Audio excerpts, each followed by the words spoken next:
Good evening. My name is Gloria McFields Nixon. I am the acting deputy governor, and it is my distinct pleasure to serve as your master of ceremonies tonight.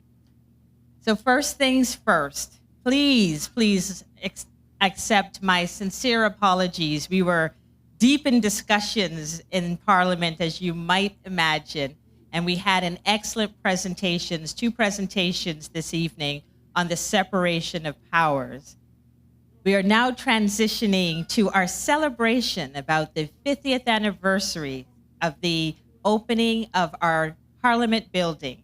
And I understand that we have been keeping you for quite some time. What I can tell you is that there is food and drinks and refreshments, so please do help yourselves to that. Soft drinks are flowing if any of you would like a little hard soft drink. There is a bar for that as well. I understand that that is a cashless bar, so that means that you're going to need a card. Now, if you did not bring your card, do not dismay. We are Cayman kind. This is where you find a friend who brought a card, and you escort them to the bar. So, now that we have those things out of the way, let us begin. Please allow me to get started with the formalities and to acknowledge our very distinguished audience here this evening. Beginning, of course, with His Excellency, the Acting Governor, Mr. Franz Manderson, Premier, the Honorable Wayne Panton, Speaker of Parliament, and tonight's gracious host, Dr. Honorable Mikiva Bush, Deputy Speaker, Honorable Christopher Saunders, our Ministers of Cabinet, the Honorable Juliana O'Connor Conley, Honorable Kenneth Bryan, Honorable J. E. Banks, Attorney General, the Honorable Sam Bulgin, Deputy Speaker of Parliament and Parliamentary Secretary, Honorable Catherine Ebanks Wilkes, our Parliamentary Secretaries, Ms. Heather Bodden and Mr. Isaac Rankin, Leader of the Opposition, Honorable Roy McTaggart and Mrs. McTaggart. And Mrs. Bush is here as well, just to acknowledge our speakers. And I would allow me to say better half, sir, if you don't mind.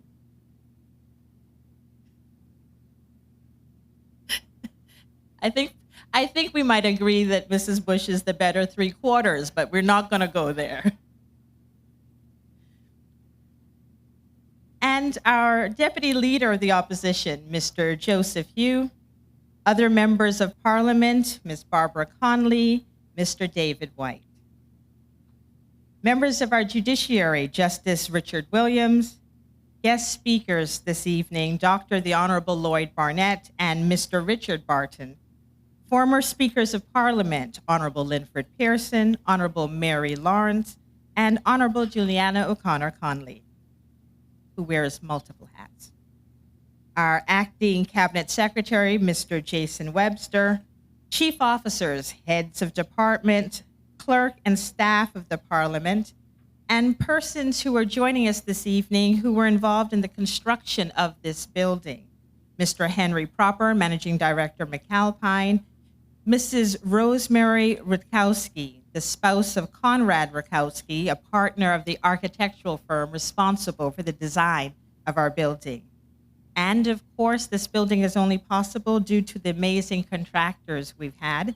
Mr. Trevor Baxter, representing the architectural firm, Rutkowski, as well as Mr. David Arch, a partner of Arch Construction. Unfortunately, many thanks to Hurricane Ivan, we did have to do some significant reconstruction and renovations of the building.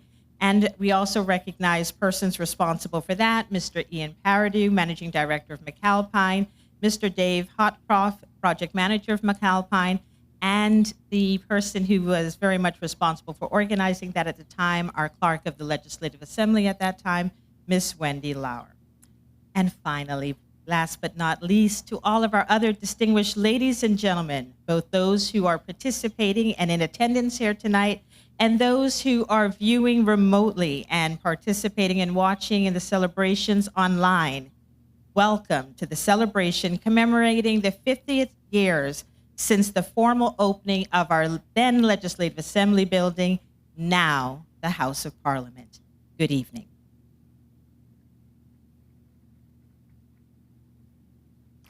I would also like to acknowledge those persons who are not able to join us this evening, but who very much send their apologies and best wishes. The Honorable Sabrina Turner and Honorable Andre Ebanks, parliamentary, and as well, we have apologies from Mr. Moses Kirkconnell. They all send their sincere apologies for not being able to be here. Now, I can tell you that they also send their love, and that enthusiasm is met with the crowd here today across the board, as this momentous occasion is not only noteworthy for the mere passage of half a century of time since the building was first opened, but also for the significant progress that has been met out during this time.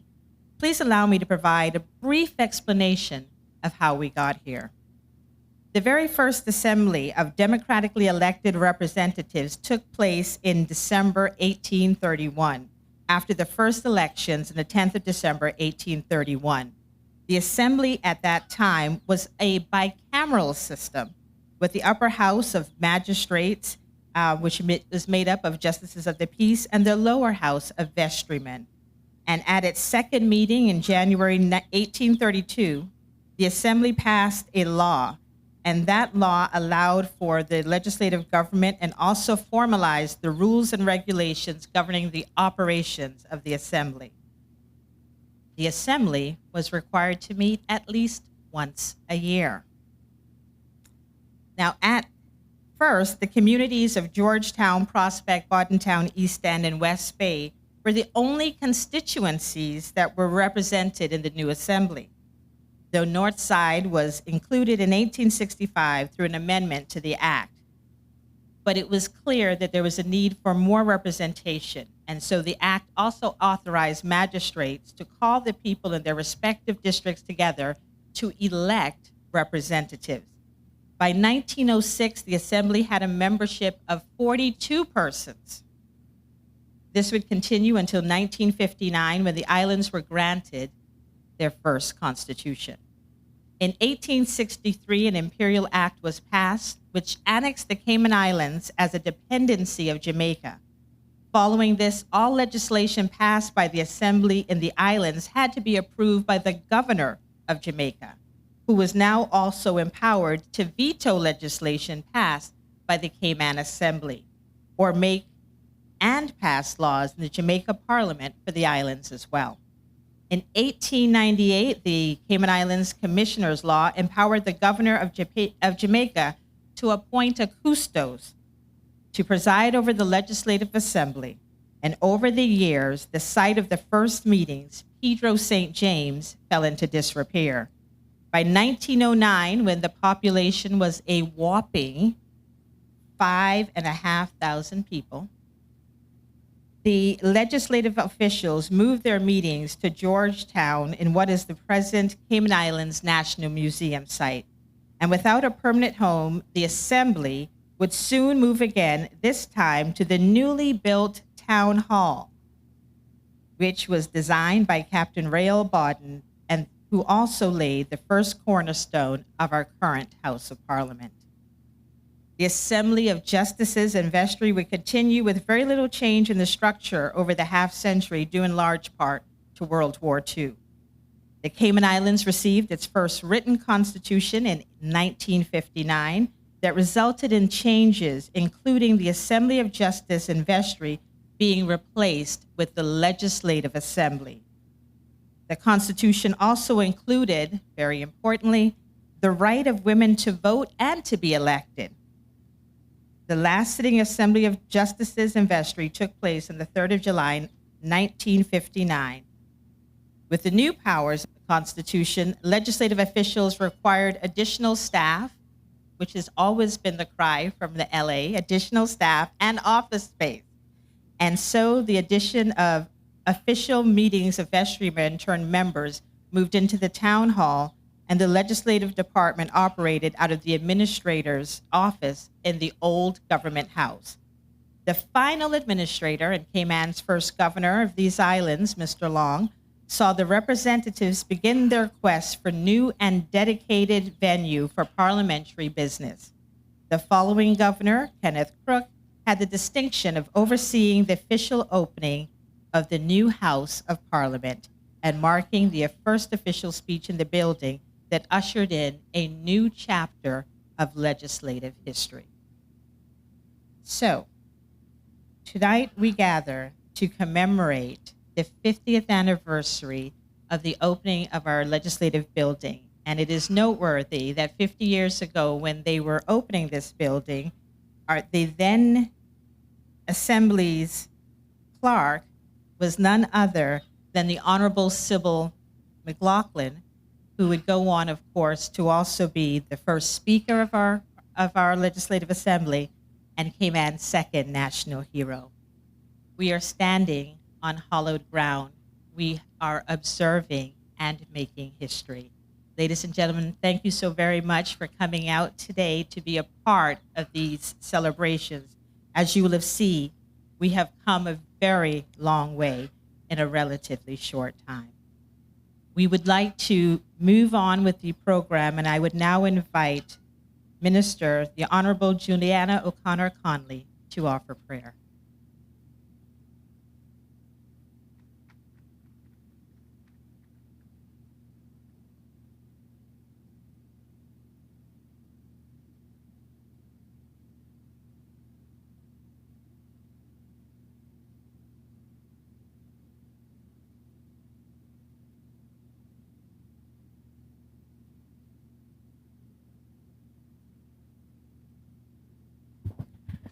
Thank you and good evening. Just one piece of housekeeping before I pray, just to say that I'm a strong advocate of Caymankind, and I do possess a card, probably more than one card, but my Caymankind will not extend to that friend who will take you to the bar. Let's pray.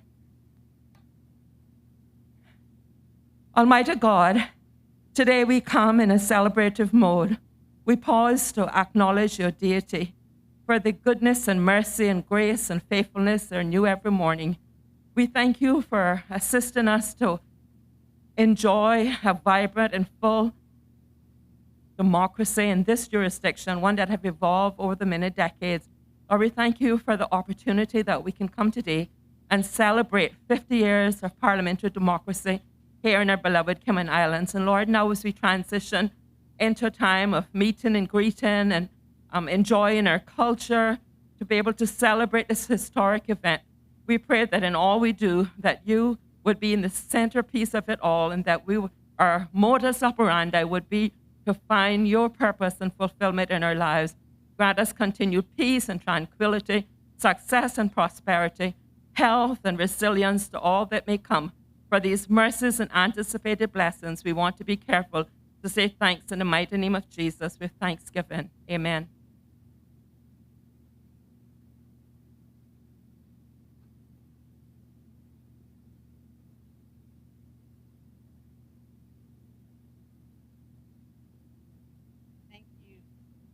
Mr. O'Connor Conley. And as we have the Cayman National Choir, as directed by Sue Horrocks, taking to the stage, I would invite members of the audience to please stand as we are about to sing the national anthem. Immediately following this performance, we will have the national song that will be performed from the adjacent stage by Miss Diana DiMercado. So I would invite you to stand and remain standing for the national anthem and our national song.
land of soft, fresh breezes, over verdant trees so fair, with thy Creator's glory reflected everywhere. O sea of palest emerald, merging to darkest blue, whene'er my thoughts fly Godward, I always think of you. Dear verdant island set in blue Caribbean sea, I'm coming, coming very soon. Oh, beauteous isle to thee, although I've wandered far, my heart enshrines thee yet. Homeland fair Cayman Isle, I cannot thee forget.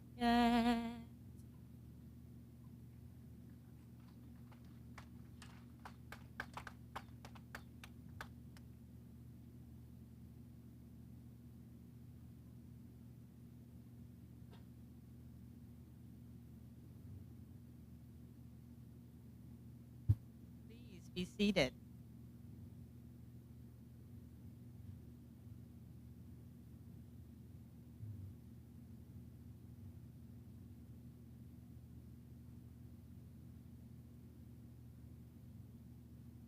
As the National Choir is exiting the stage, I will invite our Premier, the Honorable Wayne Panton, who will provide a history of this Parliament building. Mr. Premier.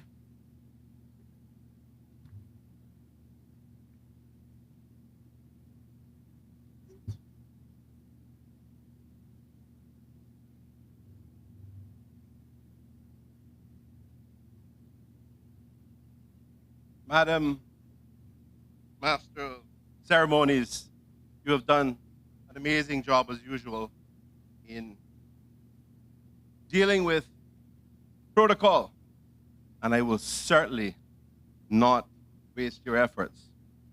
So I will just add my very warm welcome to everyone here this evening.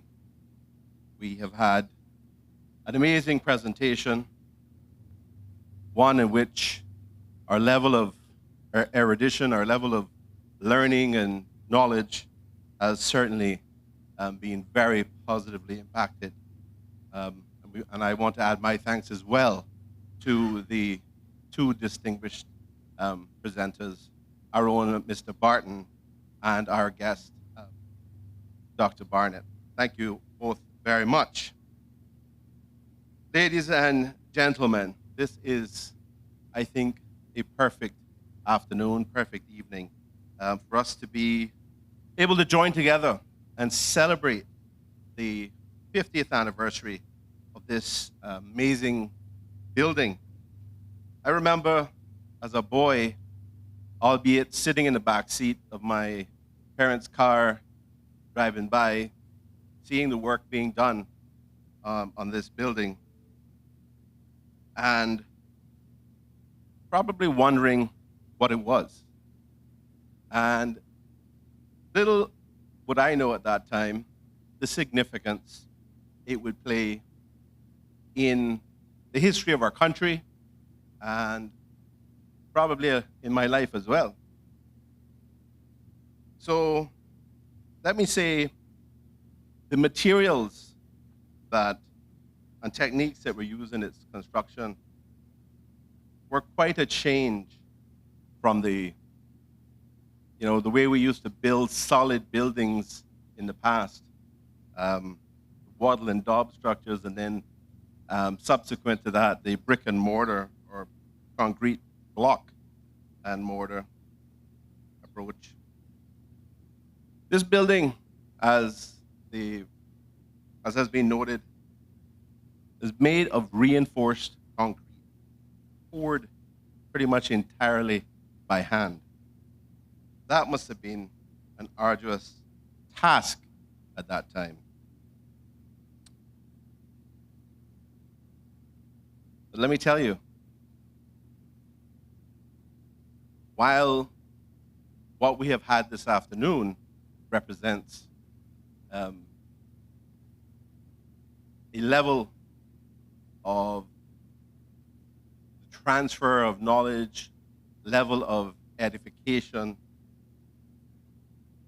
that was lovely, enjoyable, brilliant.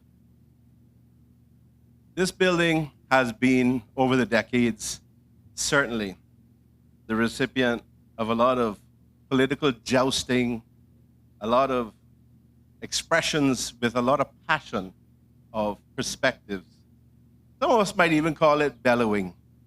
So it's a good thing that it was built with such strength.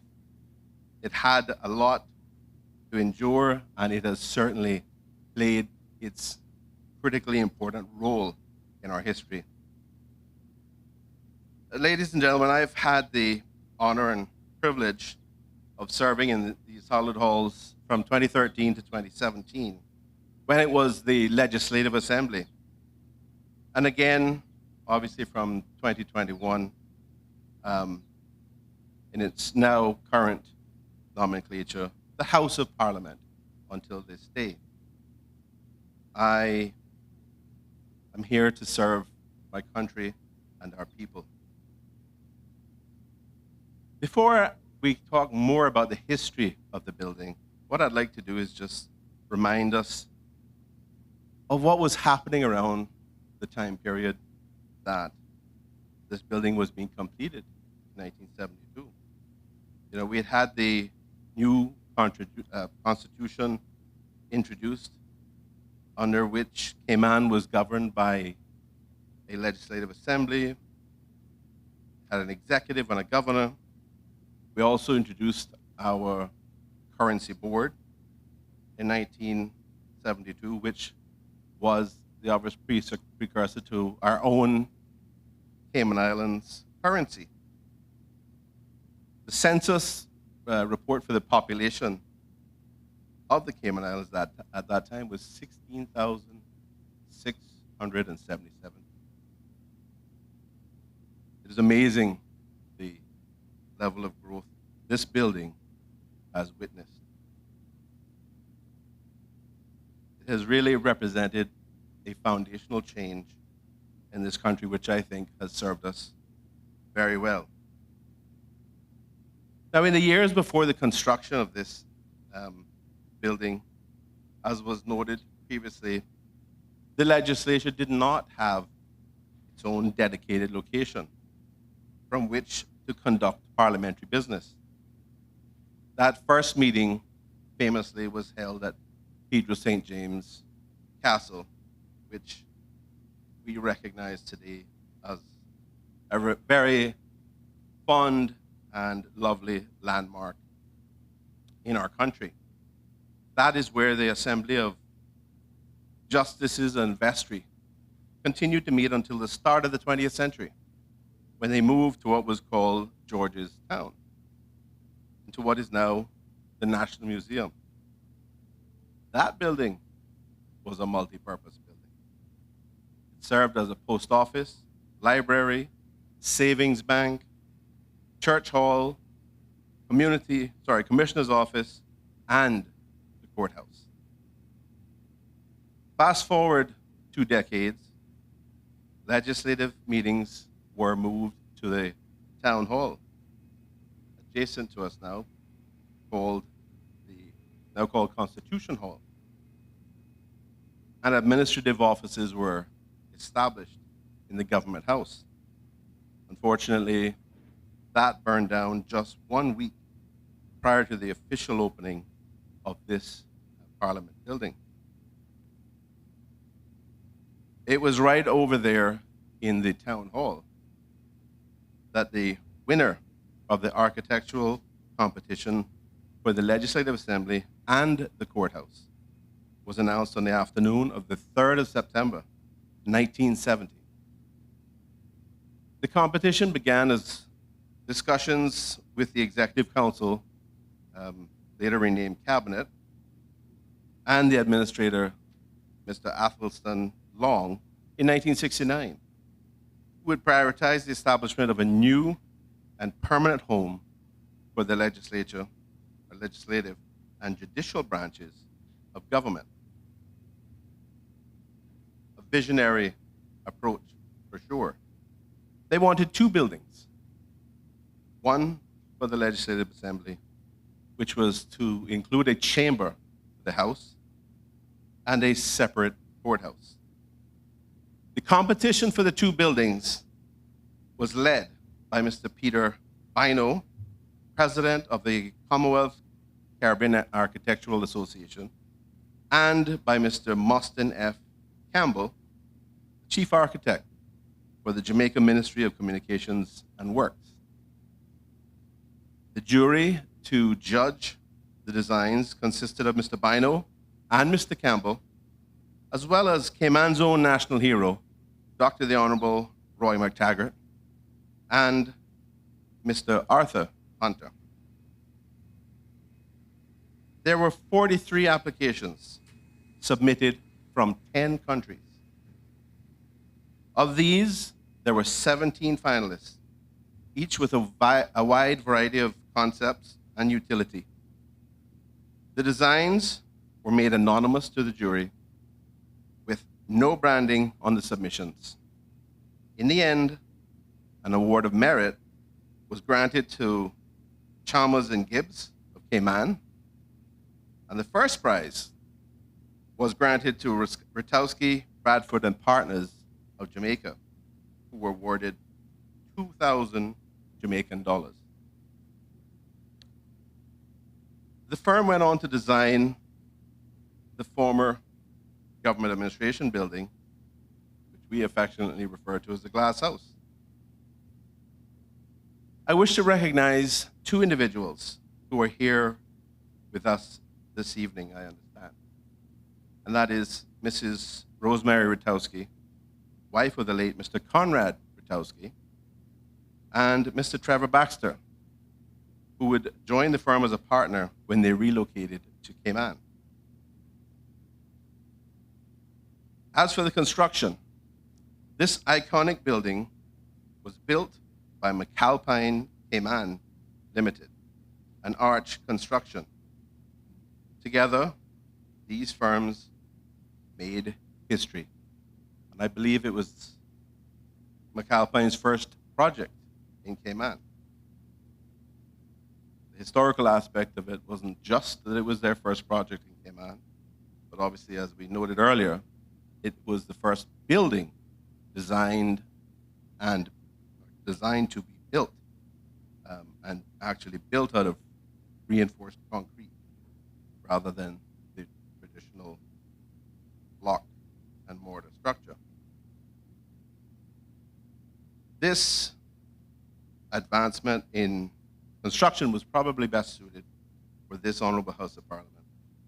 As I noted earlier, it has certainly served us well and withstood the test of time and the views and opinions of many. Mr. David Arch, who I believe is here today as well, assisted Captain Rail Bodden in laying the cornerstone for the building on the 29th of September, 1971. I believe as well that Mr. Henry Proper, who was the engineer and manager for McAlpine at the time, is also here today to help us celebrate.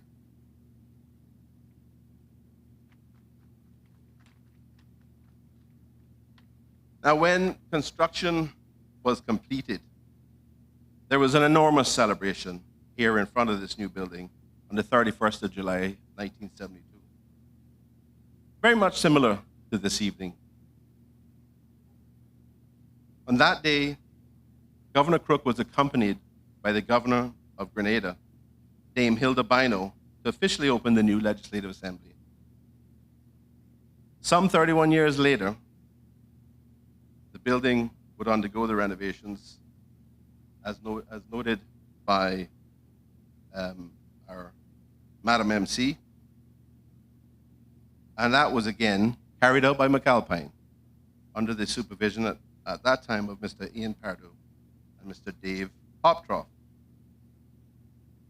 Then, of course, at the end of 2020, we renamed the Legislative Assembly the House of Parliament and revealed the new name of the building, as you can see above the entrance.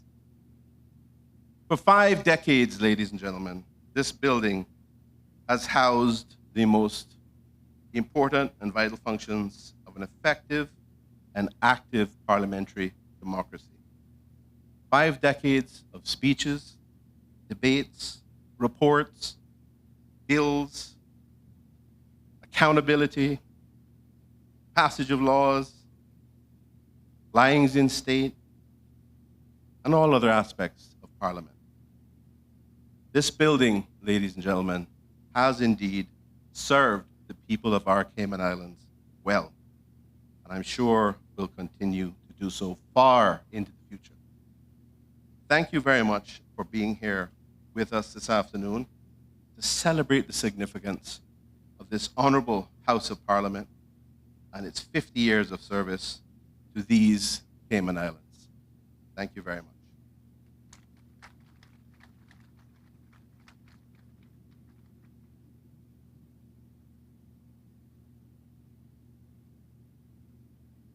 Thank you, Honorable Premier, for providing the history of the Parliament building. I have this image of you as a young boy driving by and trying to figure out this what must have been a stark structure when you were thinking about what Georgetown would have looked like at that time. So thank you so very much, sir, for sharing that.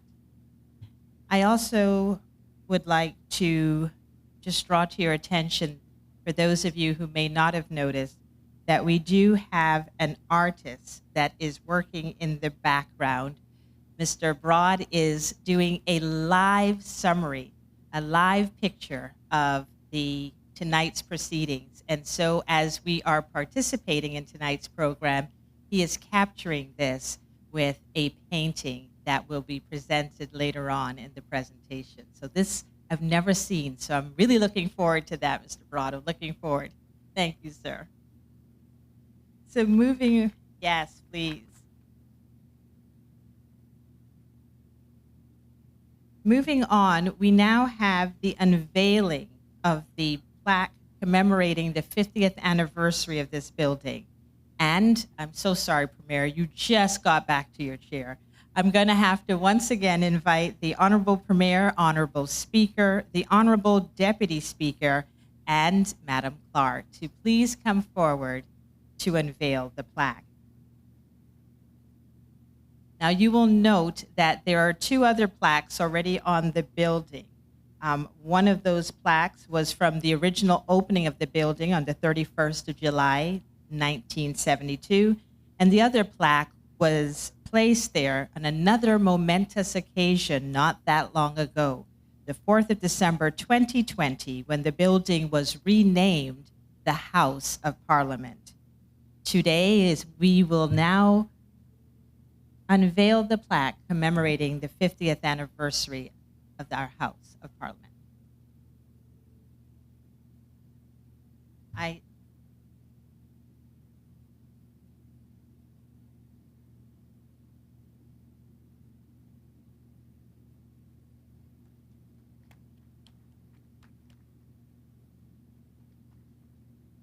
The plaque reads, celebrating 50 years in commemoration of the dedication of the Parliament building, which is the seat of the elected government of the Cayman Islands, 31st July 1972 to 31st July 2022.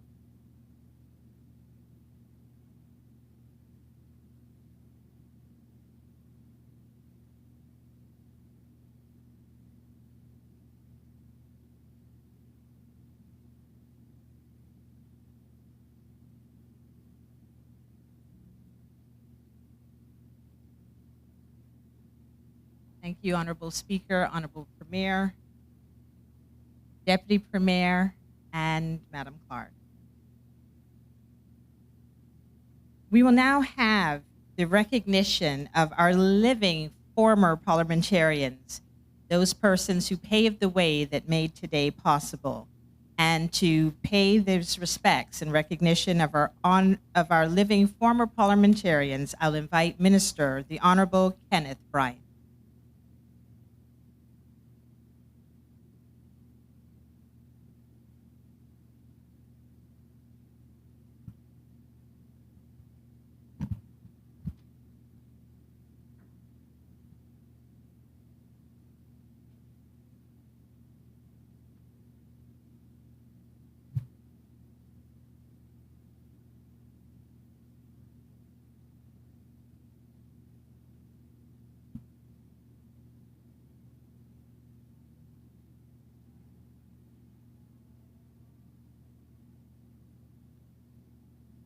With protocol already being established, Honorable Speaker, my honorable colleagues, members of the opposition, distinguished guests, ladies and gentlemen, good evening.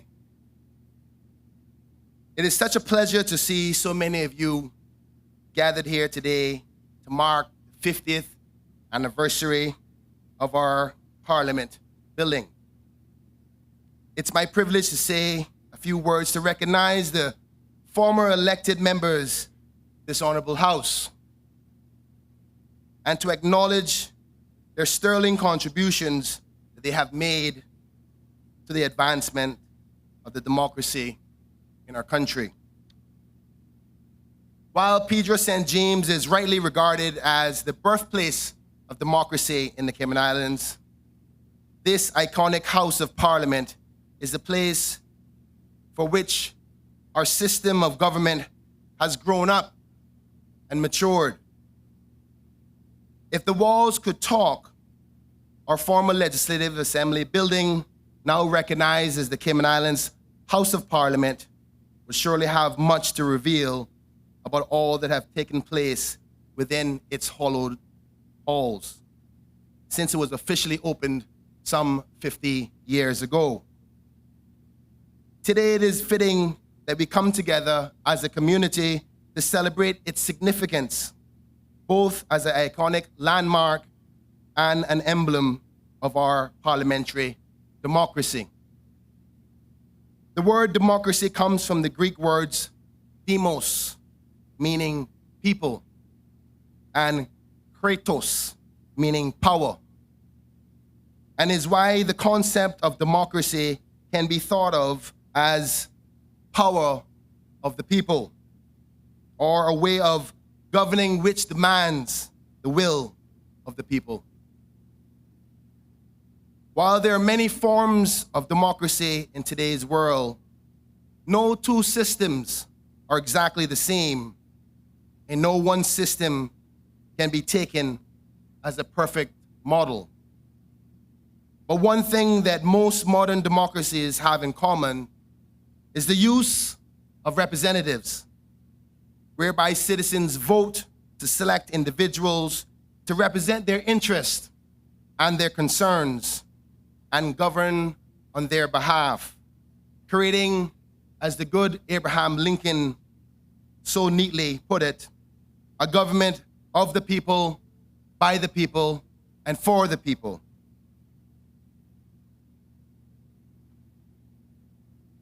When we think of government, we often forget that it's not a single entity, but rather a formation of individual men and women from all walks of life who have taken the decision to stand out from the crowd, put their private lives aside, and place the public's interest ahead of their own. From the early days of democracy in the Cayman Islands, we've been fortunate and blessed to have been represented by some truly, truly remarkable and outstanding Caymanians, as well as having the integrity, commitment, and ability to do the job expected of them. They also had the grit and the determination to take the rough and the tumble of politics in order to create a better future and quality of life for all those who call the Cayman Islands their home. Being an elected representative may be viewed by some as a noble vocation with privileges and perks. But contrary to popular opinion, it's not about the money or the prestige. Rather, it's a vocation that comes with tremendous responsibility and requires consistent hard work and immeasurable sacrifices. This reminds me of a quote by a Swiss poet and philosopher, Mr. Henry Frederick Emile, which says, and I quote, "Sacrifice still exists everywhere, and everywhere the elect of each generation suffers for the salvation of the rest." But what did he mean by that? What he means by that is that everyone makes sacrifices for their own personal good, whereas elected officials make sacrifices for everyone else's good. So as we come together to mark the 50th anniversary of the House of Parliament, perhaps it's time to take a closer look at how our political system functions, and also give serious thought and understanding to the pressures, expectations, and demands being made of our elected representatives 7 days a week, 24 hours a day, 365 days a year. Perhaps we can begin today on this most stately of occasions by expressing sincere appreciation to the former representatives of this honorable House who are still among us to hear our words of thanks. Through their years of dedicated service to this country, they have kept our democracy safe and played an integral part in the success that this country enjoys today. The Cayman Islands, standing in the region and on the international stage, is partly due to the work that they have done on our behalf when they were in office. So many of our people in our community have opportunities today because of the foresight and legacy of former representatives who are willing to set aside their personal and family life for the greater good and for the betterment of our country. We truly all owe them a resounding debt of gratitude.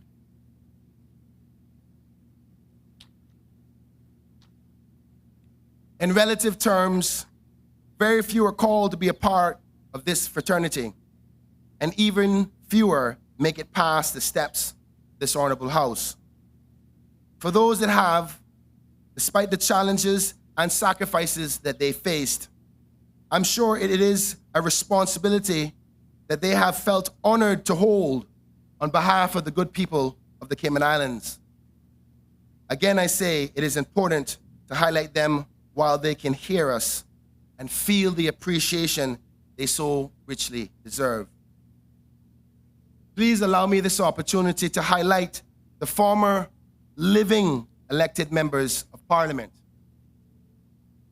Mr. Mike Adam, Mr. Ralston Anglin, Mr. Marco Archer, Mr. Osborne Bodden, Mr. Roy Bodden, the Honorable Truman Bodden, Mr. Charles Clifford, Mr. Winston Colony, Captain Eugene Ebanks, Mr. Anthony Eden, Mr. Klein Glidden, Mr. Austin Harris, Mr. John Jefferson Jr., Mr. Lyndon Martin, Mr. Dr. Frank McPhail, Mr. V. Arden McLean, Mr. Gilbert McLean, Mr. D. Ezard Miller, Miss Daphne Orett, the Honorable Dr. Linford Pearson, Miss Tara Rivers, Mr. Mark Scotland, Mrs. Lucille Seymour, Mr. Elio Solomon, Mr. Franklin R. Smith, Mr. Alva Saku, the Honorable D. Kirk Tibbetts, Ms. Berna Thompson, Dr. Steve Tomlinson, and Mr. Alfonso Wright. I've tried to do my due diligence, but if I have left anyone out and didn't call their name, please forgive me. And for those of you who may be wondering why my remarks are in recognition of the living former members of Parliament, it's not because those who have passed are any less respected or appreciated. That's not the case at all. Today, I simply want to focus on highlighting the elected representatives who have left public office and continue to serve in other ways within our communities. I'm sure that you see them as you go about your daily business every day. And when you do, I beg you, take a moment to remember all the sacrifices they have made for all of us, and potentially even whisper in the air, a thank you. Sadly, some have not yet been given the opportunity to put the skills and experience they have gained in office to further use. Because after politics in this country, oftentimes you're discarded like yesterday's news. And that should not be the case. If there is one thing that I could change about our system of democracy as it matures, that would be it. Because I believe that Caymanians who have served our country, represented us overseas, brought innovative new laws and motions into being, managed budgets amounting to millions of dollars, and have gained experience at the local, regional, and international level should be sought after and highly regarded within our islands as any other individual with those attributes on their resume would normally be.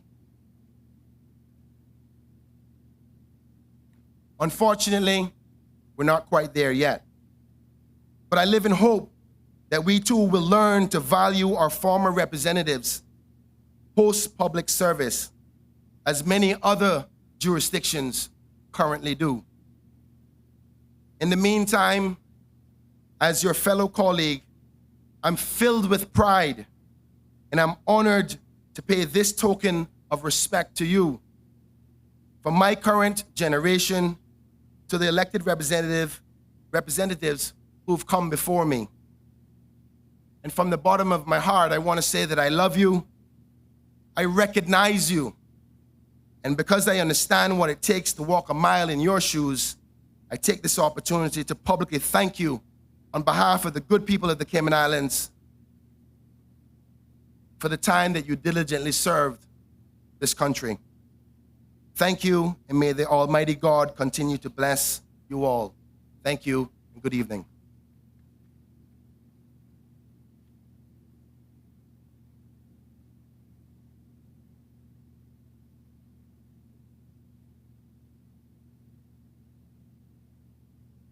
Thank you so much, Minister Brian. We owe so much in gratitude to those who have paved the way for us to be here this evening. In keeping with that, we would also like to take this time to commemorate the women who have served in our parliament. We currently have 5 women serving in the parliament, the most women that have ever served in a parliament at any given time. Minister Brian has talked about the challenges that are very much present and how many are called and few are chosen to come into the Parliament building. And I know that our lady parliamentarians can speak about the very significant challenges that they have overcome and continue to overcome every day. And so I would like to invite the 4 living women parliamentarians who are currently serving in our Parliament and are present here today to please come forward. That includes the Deputy Speaker, Honorable Catherine Ebanks Wilkes, MP, Minister, the Honorable Juliana O'Connor Conley, MP, MP Heather Bodden, and Parliamentary Secretary, and MP Ms. Barbara Conley, to please come forward.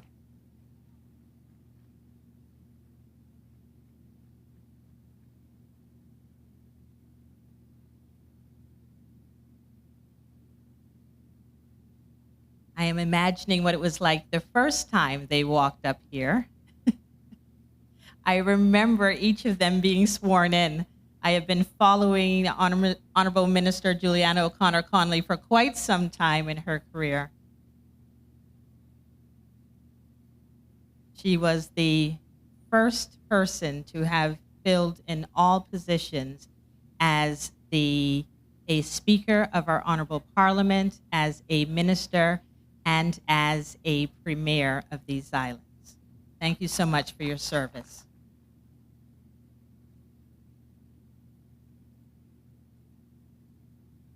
So we are now going to have the unveiling of a photograph that was taken earlier this year, capturing the moment when we've had the most women serving in our parliament.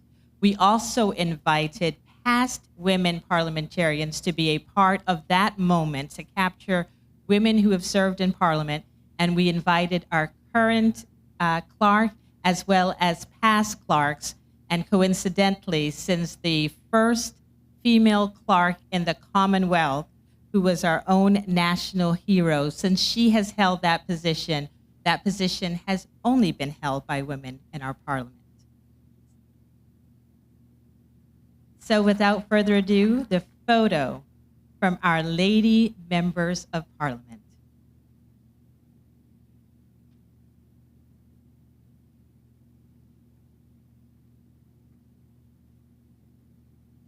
This photo will be showcased in our parliament to capture this moment of history, and each of our current living members of, female members of parliament, as well as clerks of parliament, will receive personal copies of this commemorative photo. Thank you so much. Thank you for your leadership.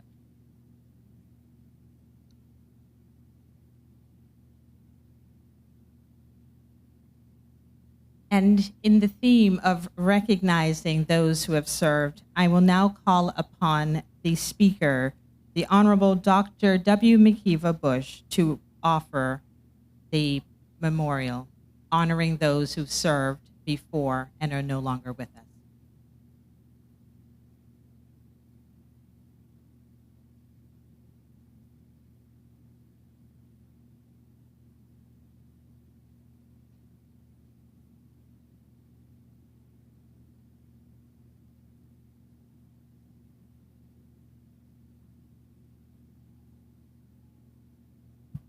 Thank you very much,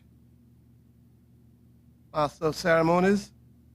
It is worthy and rewarding for an individual to serve his or her people. There are over 17,000 parliamentarians in the Commonwealth countries. And so we here in the Cayman Islands is minuscule in comparison. However, I believe we have demonstrated and made tremendous impact globally based on the work carried out by this Legislative Assembly, now Parliament, over the past 50 years. I might add, while I'm certainly not in this list, I have served for 38 of those 50 years. Laws that have enabled us to rise from the island that time forgot to the impressive financial center and tourism destination that we have become. This has all been made possible by the individuals who were prepared to serve their people and country as parliamentarians. Any person who ran for political office and successfully became a member, as was said earlier, should be duly recognized and acknowledged for their tenure. This job, which an elected member undertakes, has many and numerous challenges and difficulties which the member encounters, and is invariably, at times, a most thankless one. However, the reward can also be great when you realize that as a member of the Parliament, you possess the ability to influence the trajectory of these islands. Undoubtedly, members acted in the interest of the residents and society at large. Today, we celebrate 50 years of the then Legislative Assembly having its first permanent home. We are not just celebrating the building, but all of the members who were fortunate enough to serve within its hallowed chamber since that day in July 1972. A number of those members have gone to their eternal reward. We want to make special mention of them and acknowledge their services as members of the Assembly. The following are the names of the past governors, administrators, members, and sergeant-at-arms who served honorably in the House but are now deceased. I would ask you to please rise in honor of these persons. Speakers, the Honorable Sybil Ione McLaughlin, the Honorable Captain Mabry S. Colonel, the Honorable Edna Moyle. Elected members, Captain Ashton A. Reed, Captain Charles L. Colonel, Captain Keith P. Tibbetts, Miss Anna Hulda Bodden, Mr. Alan Berkeley Bush, Mr. Alford Scott, Mr. Anton B. Bodden, Mr. Benson Obadiah E. Banks, Mr. Clifton A. Hunter, Mr. Claude Hill, Mr. Craddock E. Banks, Mr. Dalmeen Dunstan E. Banks, Mr. G. Haig Bodden, Mr. George C. Smith, Mr. Ira V. Walton, Mr. James Manoa Bodden, Mr. John Bonwell McLean, Mr. John Garston Smith, Mr. John Jefferson Sr., Mr. Thomas Jefferson, Mr. Melville Goring, Mr. T. Thomas William Farrington, Mr. Trevor Foster, Mr. William Warren Connolly, Mrs. Esterline Leola E. Banks, Sir Basil Johnson. In addition, we also acknowledge the service of the administrators, governors, who served as presidents of the Assembly and the official members. His Excellency the Governor, Mr. Kenneth R. Crook. His Excellency the Governor, Mr. Thomas Russell. His Excellency the Governor, Mr. G. Peter Lloyd.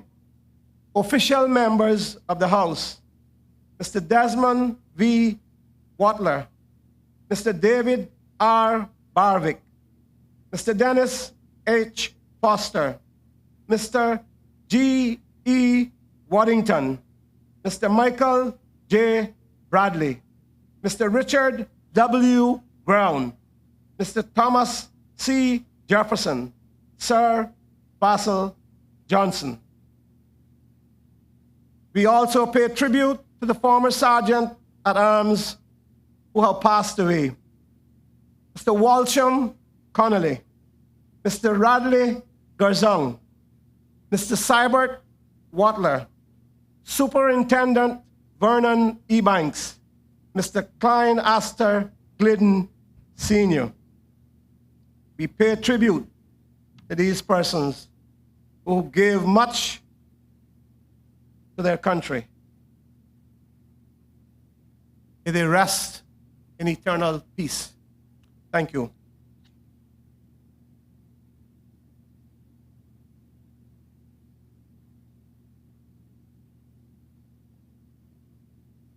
Thank you, Mr. Speaker.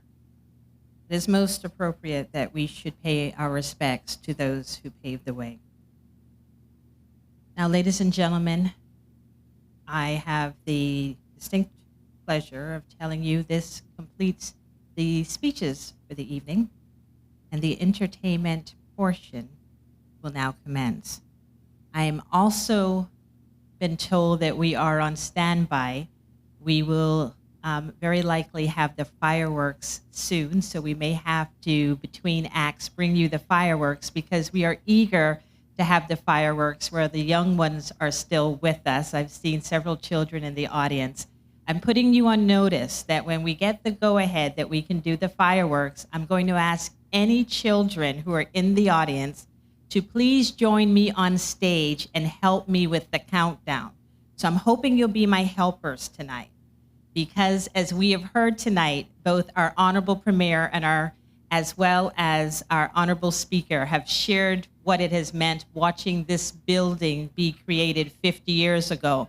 And I don't know how many of us will be here for the next 50-year milestone, its 100th anniversary.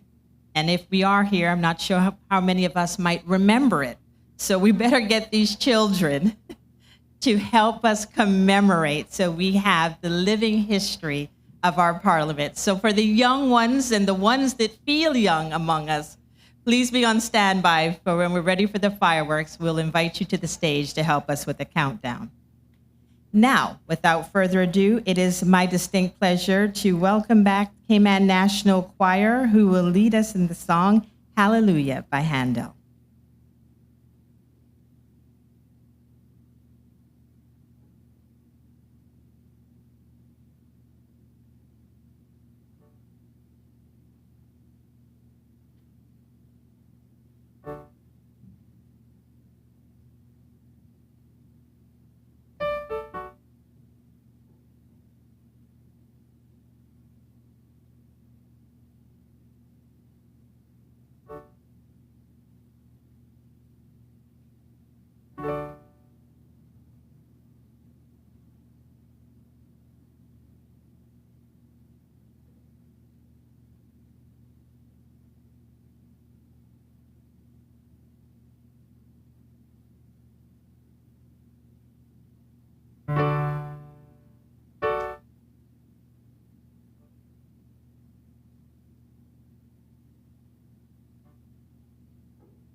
Ladies and gentlemen, let's give another round of applause. I think our national choir has been absolutely amazing tonight. Thank you. So as discussed, we are bringing the fireworks earlier, and I need the young people in the audience and those that feel young in the audience to please come forward and help me with the countdown. So if we have any young persons in the audience, come on forward. Don't be shy. Let's get the kids up here. There you go. Come on up here. I recognize one of these.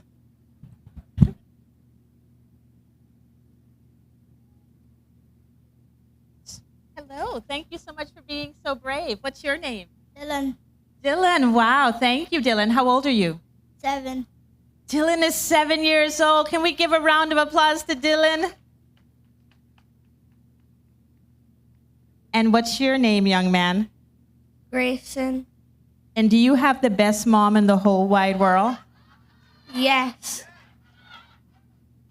Somebody wants a birthday present at the end of the week. Thank you, Grayson and Dylan. So now we have to see if this is going to work. Are we a go? Okay, now if this works, it's because Grayson and Dylan are the best at this. If this doesn't work, it's all Miss Gloria's fault. So here's what we got to do. I'm going to need your help, and we're going to say it nice and loud so that the people out there can hear us. And we have to get all the way down to the fireworks, which is going to be to my right. Oh, we've got some more. Come on forward. Yay. Let's give them a round of applause. The future. We might have we might have a future speaker up here or a premiere. Okay, guys. So what we're going to do now is we're going to count backwards from 10. And then when we get to 1, we're going to say fireworks. So let's see if this works. Are you ready to count down? Ready? All right. So nice and loud. 10, 9, 8, 7, 6, 5, 4, 3, 2, 1. Fireworks! Woo! Thank you.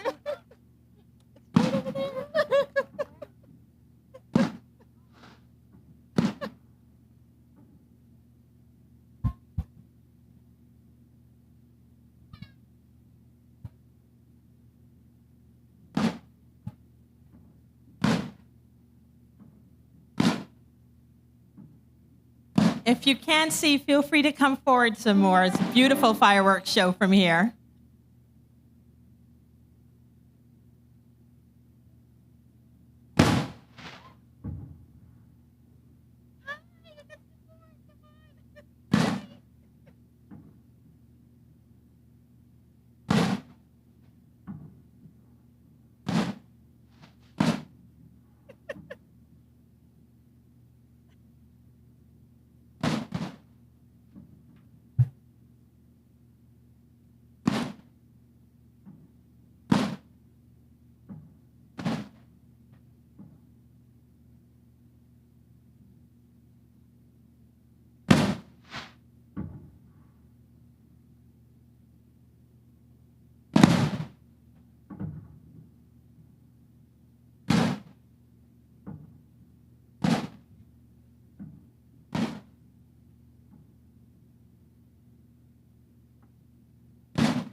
another round of applause for the fireworks and these bright young people who braved the stage to help us set them off.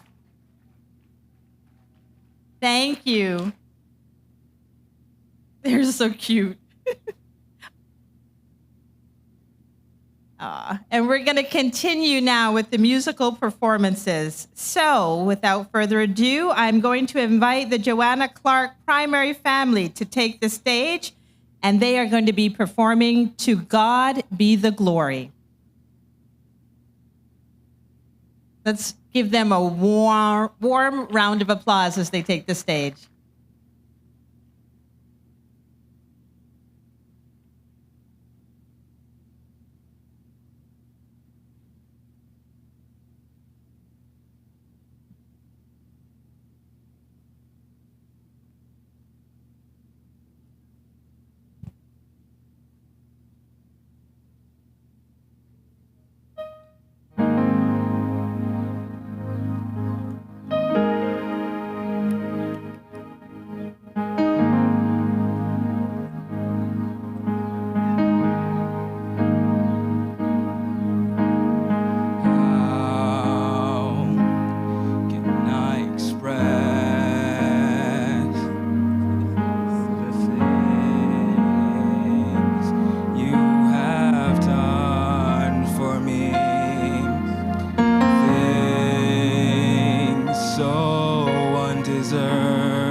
Let me live my life. Let it be pleasing, Lord, to thee.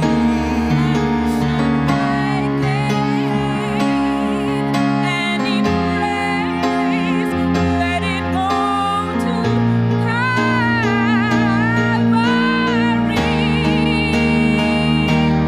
With His blood, He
the Joanna Clark primary family, thank you. That was beautiful. We are now going to move into the program with the quadrille dance performed by Dream Chasers. So we'll invite Dream Chasers to the stage. They are beautifully costumed and ready for the quadrille dance, wearing red, white, and blue.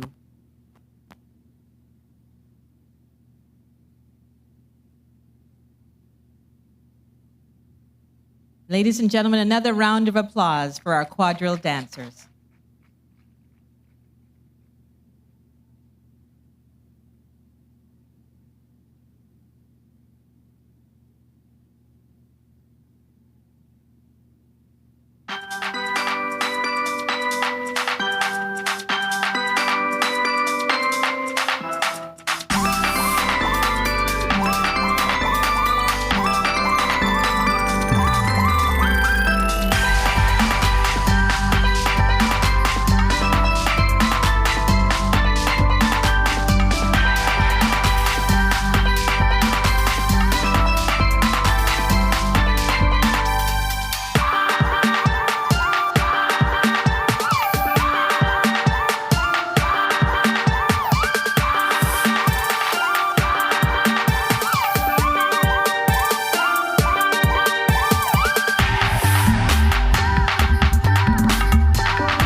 I could see the feet tapping on that number.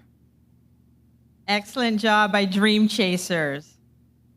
And we're going to continue the program, this time with a spoken word, a poem that has been written by Nasaria Saku-Shalette entitled Tell Me, and performed by a civil servant, Miss Alana Warwick-Smith.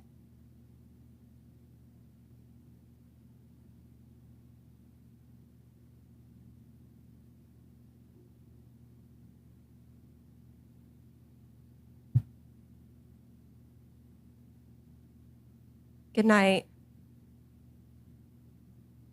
Tell Me by Nasaria Saku-Shalette.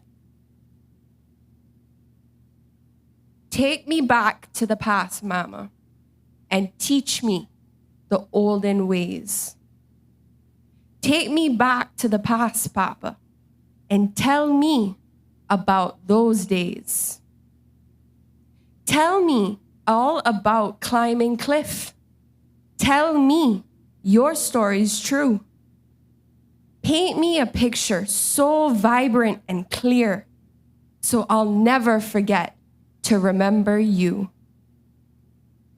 Like how bush and trees were everywhere, and that's why cool breeze was a common thing. How caring for grounds from early morn would determine what harvest would bring. How sand dance and kitchen dance were two different things. How to make a plant and trash bed, and why it's best to pick tops on a full moon night, and how to pick cotton for a pillow for my tired head. Sit me under the dew plum tree and tell me how people would share. How trading and bartering was a way to make sure that no one's plate was bare. Take me down to the bay this eve and tell me your adventures at sea. Tell me all so I can be resilient and strong as that majestic mahogany tree.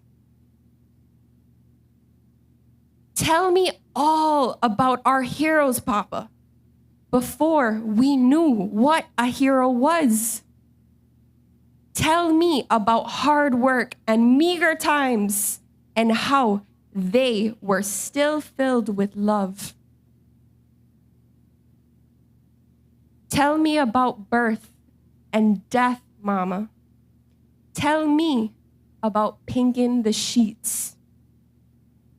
Teach me those old African words that your mama taught you to speak. Show me how to use bush to heal and how to be as creative as you. Teach me how to thatch, innovate, and sow, and build a nation on make do. Teach me ancient prayer and to have no fear. Make me to rise with the sun. Teach me to know the sky and the stars. Teach us, your daughters and sons. Thank you.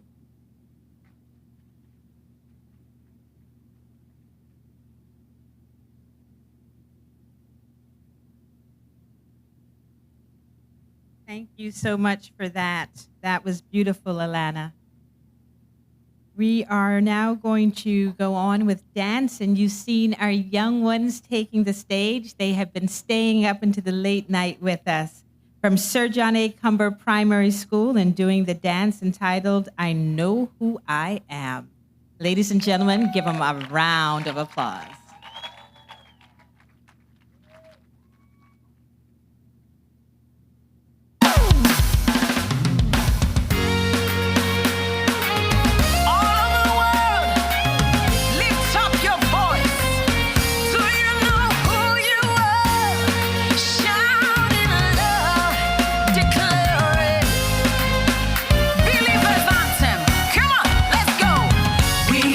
Chosen generation, we've been called for to show His excellence. Hey, all I require for life, God has given me, and I know who I am. We are a chosen generation, we've been called for to show His excellence.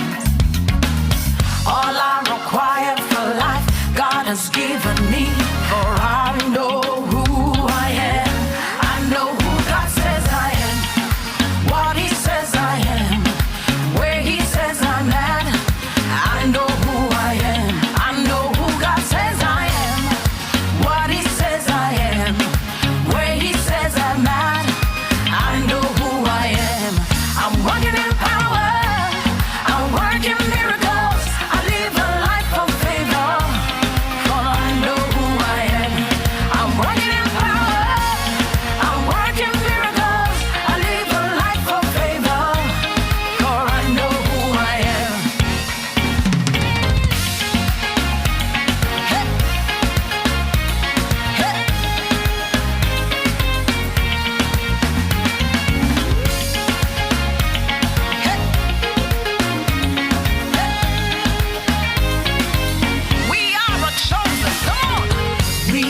Chosen generation, we've been called for to show His excellence. Yeah. All I require for life, God has given me, and I know who I am. We are a chosen generation. Come, we've been called for to show His excellence. All I require for life, God has given me. I know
every day. Going out, coming in, declaring, say I know who I am.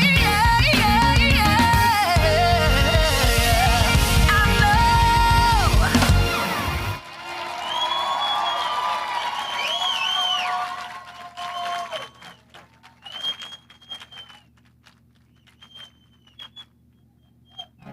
From their mouths to God's ears, I know who I am. Sir John A. Cumber Primary School. Give them another round of applause.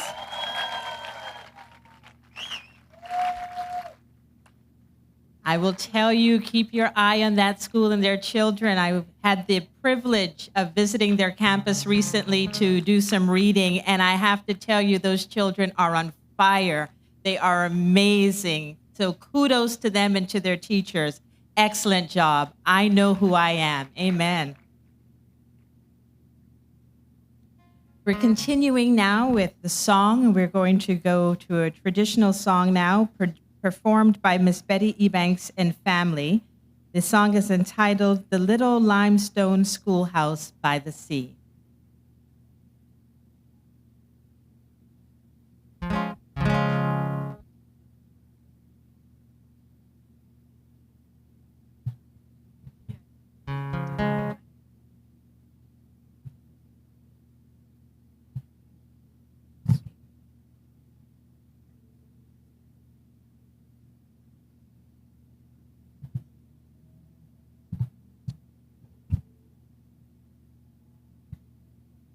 As protocol has been established, let me just say good evening, ladies and gentlemen, boys and girls. It gives us great pleasure to have been asked to sing the song that our mother and grandmother, Lilla Elnith Henning, Ebanks Nee Henning, composed. Her inspiration for the song came from looking at school children getting onto a bus one day in the 1980s and reflecting on how different life was from when she was going to school 50 years before. In those days, most girls left school when they were 14 years old, and the boys, if they were lucky, were able to go away to Jamaica to attend a boarding school to complete their high school education. Some of those same men returned home and became politicians who served in our legislature over the years. Lil, as her mother was known, like most other girls in those days, learned to play the piano, and she also picked up the harmonica. But later in her adult life, of her own volition, she completed a correspondence course in guitar from the U.S. School of Music in New York. And it was after that that she began to perform in the public arena with her guitar while singing some of the traditional Caymanian folk songs in an attempt to preserve this aspect of Cayman's culture. This evening, we are very pleased to have Nick Johnson accompany us on his guitar, and we hope that the words of this song will transport you back to the school days of yesteryear. The Little Limestone Schoolhouse by the Sea.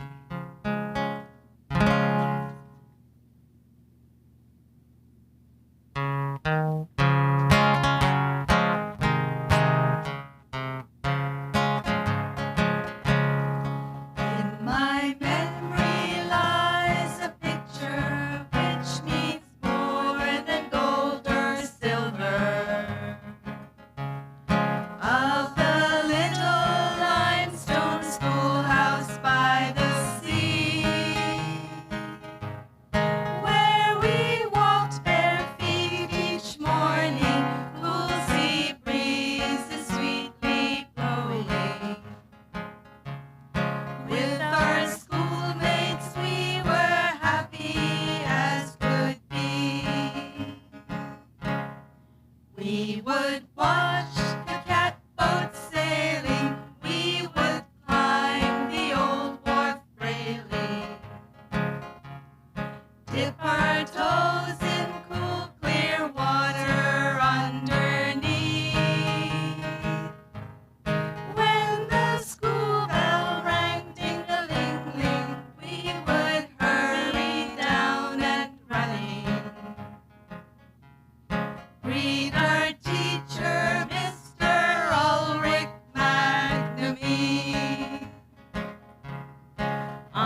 That brought back some beautiful memories. Thank you so very much, Miss Betty E. Banks and family, accompanied by Mr. Nicholas Johnson.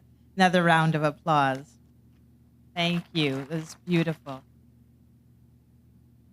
We're shifting gears just a bit, and we are going to have as our next item something that is described in the program simply as entertainment.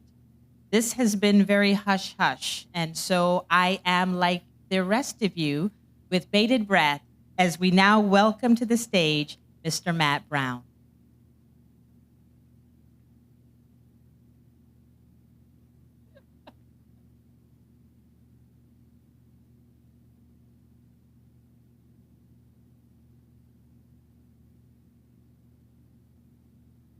Can everybody hear me?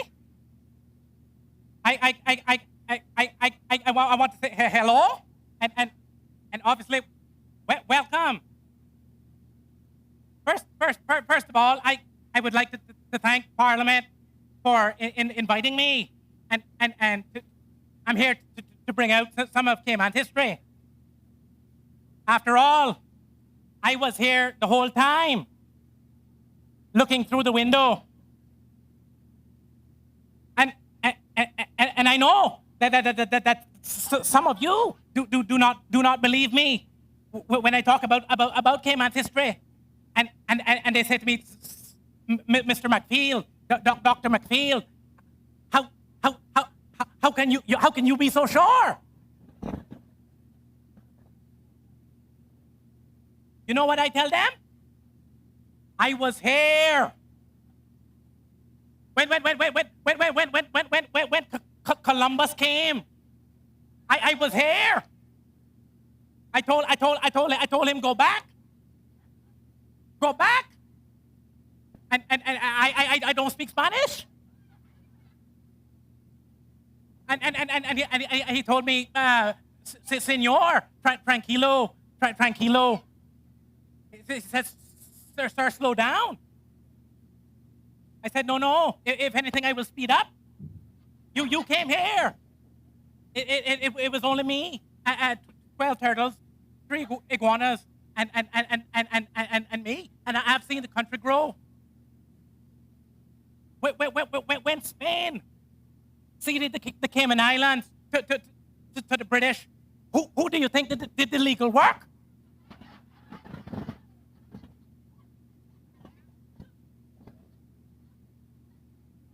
I charged them 10 pounds, 5 shillings. And even in their letters, they say, sir, you need to slow down. When we made history at Pedro Castle by writing the first 4 laws, I was there. It was me, Mr. Eden, and his donkey.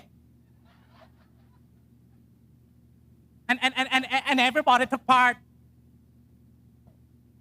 And when we were on the steps of what is now known as the museum, I was there when they said, do you want to go with Jamaica, or do you want to stay with England? They said, do you want black ball, or do you want a white ball? Because some people prefer black ball, and some people prefer a white ball. And I said, how about a gray ball? And the people chose that. And a woman asked me after, she said, I would love to see the gray ball. I said, you have to wait. I was here the whole time. I made the statue for Jim Bodden. Did we go over budget? Yes. But I did the concrete work, and if you know, I spent hours on his hair, because once concrete set, that is it. I was there through the 70s, the 80s, and the 90s, and not once did anybody vote me in. But they came to me in the night with a Foster's bag full of money. And it wasn't the new Foster's bag either, it was the old one. The one with the clown on it. I still have one in my car. And while everybody's taking eco bags, I am taking the real Foster's bag to Foster's. I was there. And I want to tell you that there is only one person on this island who knows as much history as me. And if you would indulge me for one moment, I would like to bring him on stage. Would you like to meet him?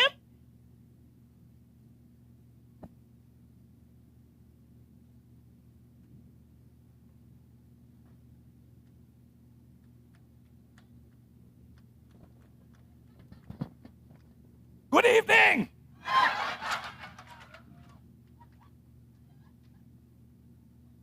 Yes, it is I. Could you really celebrate Parliament for 50 years without me? Unlikely. Now, some of you are looking at me and asking, did he have plastic surgery? The answer is yes.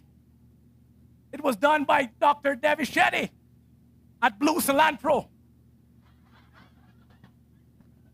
They have a new clinic on the West Bay Road. Very nice. And I must say, it has brought out my youth. So ladies, please, keep your hands to yourself. Maybe my face might be young, but my mind is like wine, fermenting, like grapes in Sicily. And as I look out into the crowd, I see some faces that send me back down memory lane. You know, it was in this house that I ate lunch every day from Corrida's Copper Kettle, which is now known as bread and chocolate. But man shall not live by bread alone. So after dining on curry chicken and white rice, getting my strength together, who could pull me away from the lectern? One day, I shouted so loud that I blew all of the speakers in the house. They had to go to Funky Tanks to get a replacement. But now, I spend my days writing books, major hits, classics like From the Guardhouse to the Glass House. Then I wrote another one, From the Glass House to Right Beside the Glass House.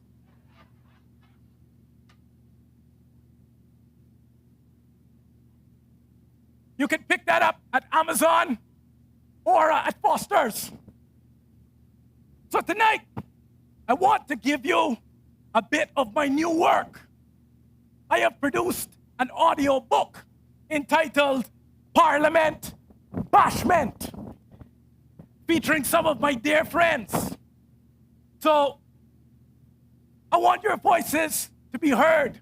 You've been such a great audience so far, but I need your participation. Can I count on you?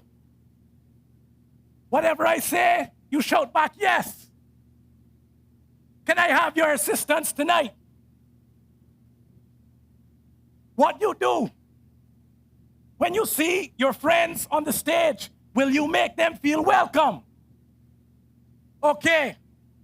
Ladies and gentlemen, let us welcome some of my dear friends. Selector, run the track. Bring him up, bring him up, bring him up, bring him up, bring him up, bring him up. All right.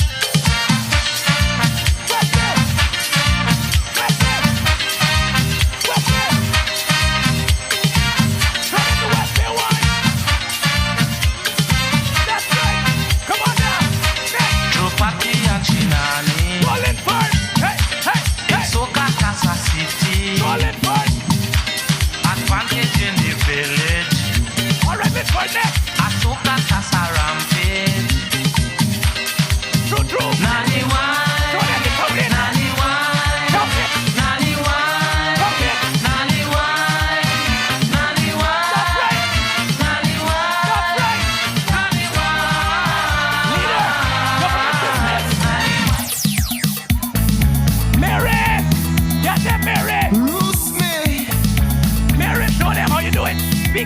Speak a wine.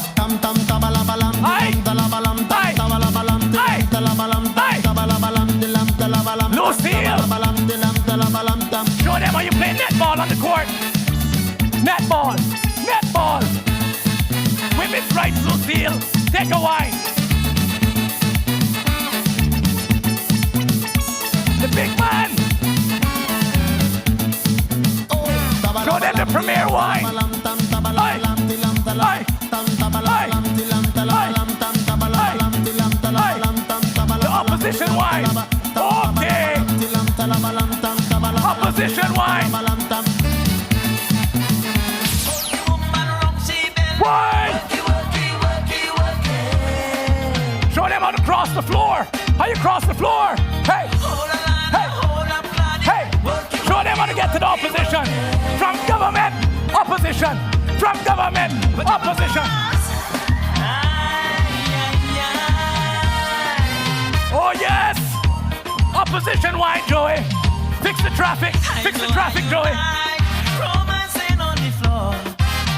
Give them the north side wine.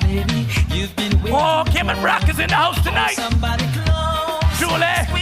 Go, Julie. That's right, Julie. Most you can beat that. Get them most Cayman Rockies. Hey, hey, hey, hey. East versus west. Who can go down lower? Let's have a competition. Boy. All right, let's spend the country's money. How do we spend the country's money? The 5 cents, the 10 cents. Get ready to spend the money. Get ready to spend the money. Ready? Put a cent piece in your left pocket. Hey. 5 cents in your right. Hey. 10 cents in your back pocket. Hey. Save the outside side. Hey. In front, under your bed. Ready? Stick a dollar.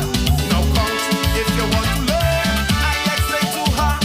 Cent, 5 cents, 10 cents, dollar. The budget. Balance the budget. 10 cents. Balance. Ready? Ready? Ready? Ready? 5 cents. 10 cents. I need a woman by my side. Julie, come up. One who can make Julie. me alive. Give Julie the stage. Give Julie the stage. Julie, who you want jump with, Julie? Who you want jump with? Keep me satisfied. Choose one, Julie. You can only choose one.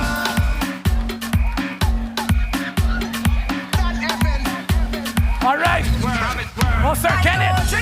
Hey, hey, hey. Kenneth, have some water. Have a water break. Boy. Oh, the finance minister is here. Show them Button Town wine. Boy. Kenneth, Kenneth. Come back, Kenneth. Come back. Go live on Facebook, Kenneth. Go live. Live on Facebook for them. All right. Okay. Come, finance minister. Come off. Come off. I'll write about everybody in my new book. Good night.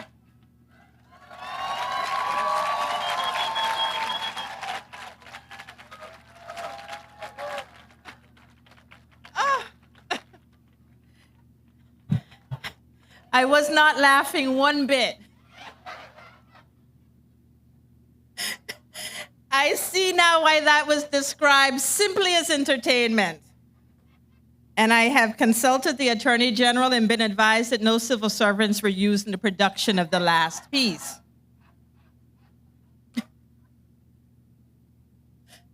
So don't ask for no investigation. Thank you so much. Another round of applause for Mr. Matt Brown and his team.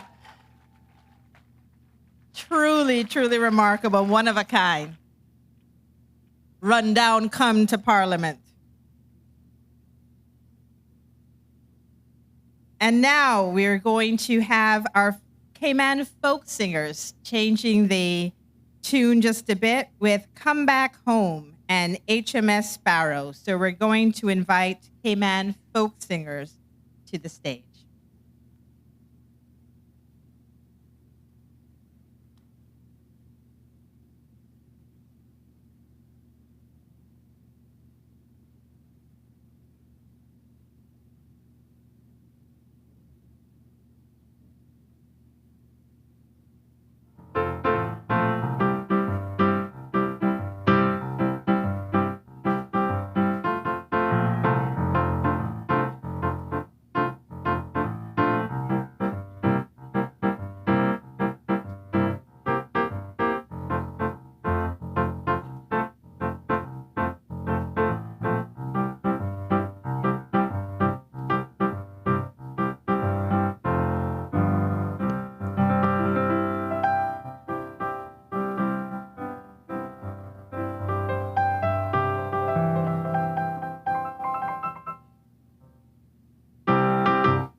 HMS Faro here once more, with our jolly sailors strolling on the shores, renewing friendships made some time ago, and Blondell Bottle is marrying one you know. I hope they have a long and happy life, that she will be a good obedient wife, and he a husband ever kind and true, and loyal to the old red, white and blue. It's fine to have Her Majesty ship with us, because it's such a lot of extra fuss.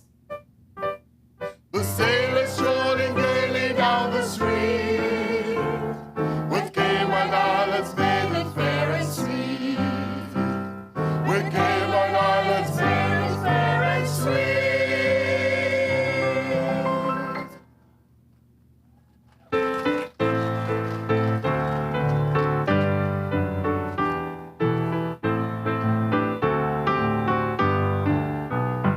I can see the willows waving on your southern shores, as the breeze gently whispers through the trees, and the song I hear you singing floats across the distant shores, and it seems to say, my child, come back to me.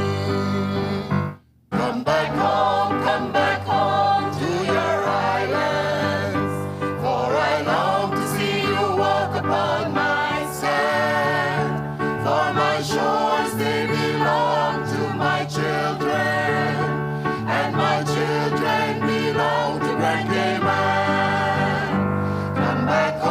Come back home to your islands, for I long to see you walk upon my sand, for my shores they belong to my children, and my children belong to Grand Cayman.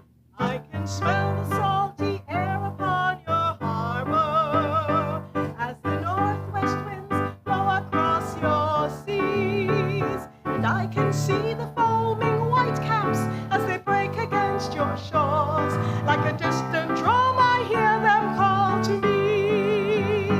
Come back home to your islands, for I long to see you walk upon my sand, for my shores they belong to my children, and my children belong to Cayman Brand.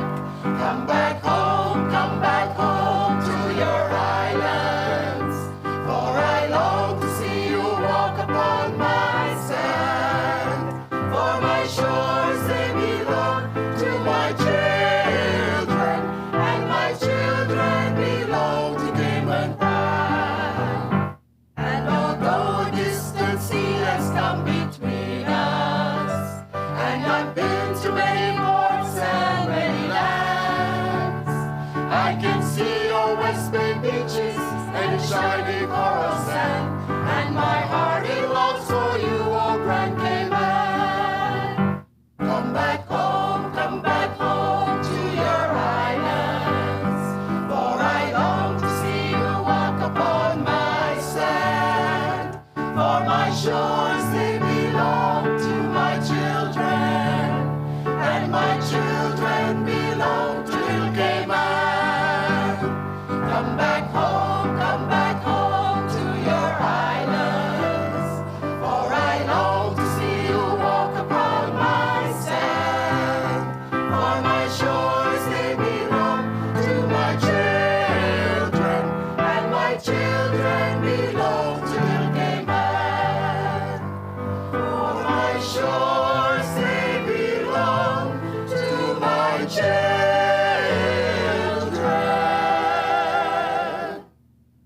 and my children belong to the Cayman Islands.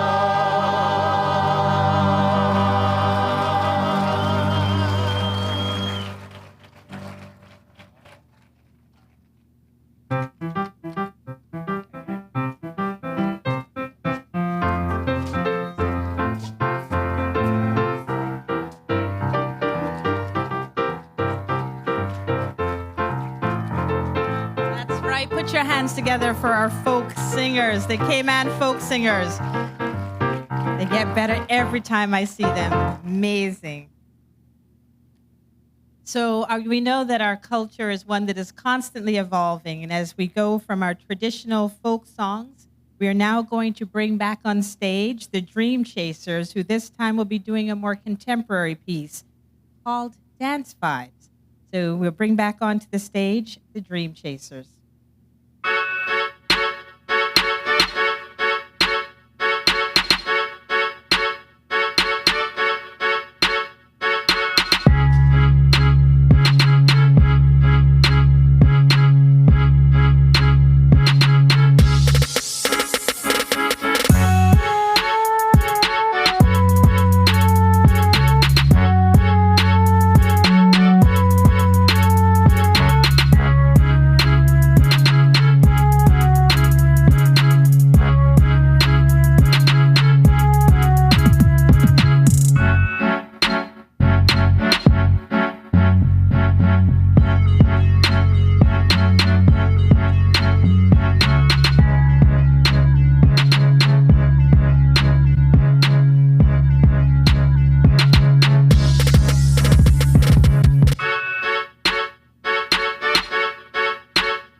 Can't touch you too royal. Touch you loyal. Control when you have a young girl. I mean never take a man when me can't angle. No. Control when you have a young girl. Judge I never give you nothing when we can't angle. Nah funny. Them a chat with them a chat and we gon' do one with the normally. Boss daddy. I wish you call me when me slap up in your glass body. Boss daddies. Can't get it from it, send it, them got last money, like Monopoly. Yeah, have the control of the trade. My time I tell the price right. She a wish upon a star and the Lord catch her eyesight. So my chain favor dry ice. And the beats I got steer real, fresh under the limelight. Roll the president, play no white rice. My never dirty and the girl never likewise. All I've have to do with the teen, the hype vibes. All I want me, out the tight tight.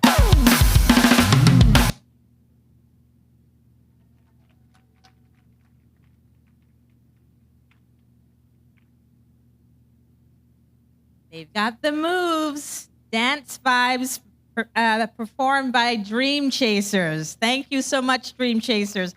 Another round of applause. So I mentioned at the beginning of tonight's program that as the proceedings were going on, we were having tonight captured in a live painting that was being taken. And so at this time, I would like to invite to the stage the artist for the painting, Mr. John Broad, who is going to present this piece of work from tonight. And I'm going to also invite to the stage the Honorable Speaker of Parliament to come and accept the painting. So please, if I could have Mr. John Broad and the Honorable Speaker to please come to the stage now.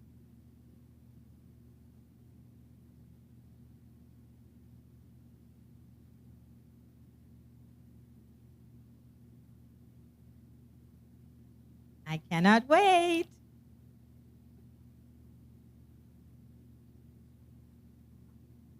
Oh, wow.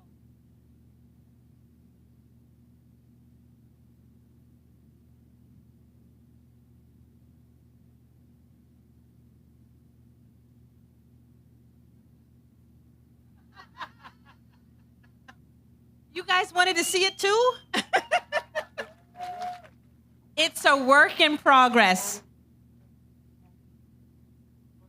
and it's going to be delivered to the House on Monday. But as we were all gathered, this is the piece of work that's been produced live just tonight. So another round of applause. That's an incredible amount of work for a couple of hours, my goodness.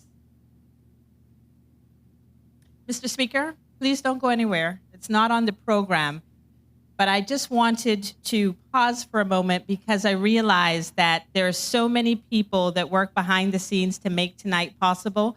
They are an incredible team that are the staff of the Parliament House, led by our honorable speaker. And I also would like to invite the deputy speaker, if she would also come forward so that we could just recognize the men and women of Parliament who support parliamentary democracy in these islands and the now independent House of Parliament. Madam Clark,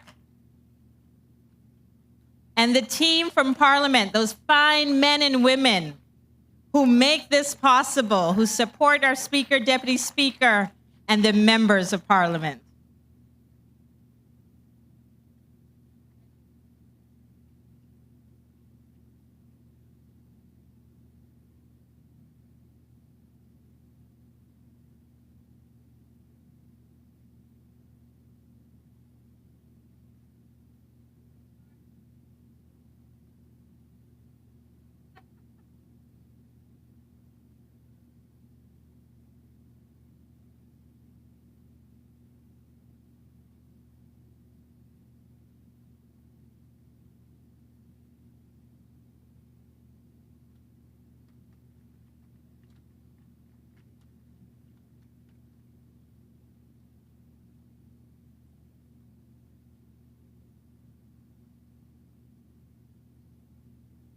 I know it's going to be said by the deputy, but I do want to say publicly how hard staff has worked. They had to bring in some other people, but they did the majority of the work to put on the whole show. Ms. Zena, I suggest you give tomorrow off to the staff because they had been working day and night to complete, because we know how things operate.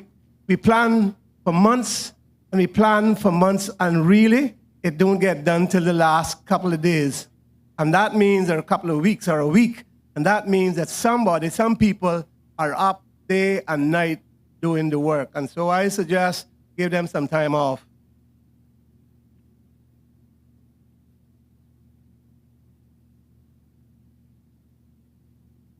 Speaker said you all can give a better round of applause than that.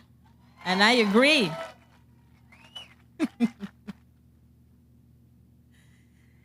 And now it is my distinct pleasure to introduce the Deputy Speaker, the Honorable Catherine Ebanks Wilkes, who will deliver the vote of thanks.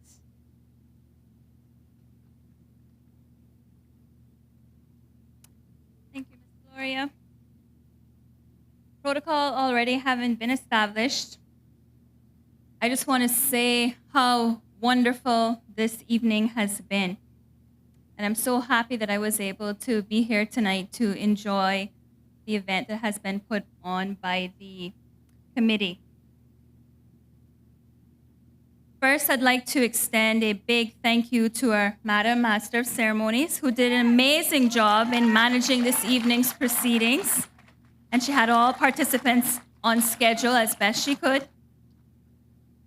I also would like to thank the Honorable Juliano O'Connor Connolly for the prayer and invoking the Lord into our midst this evening.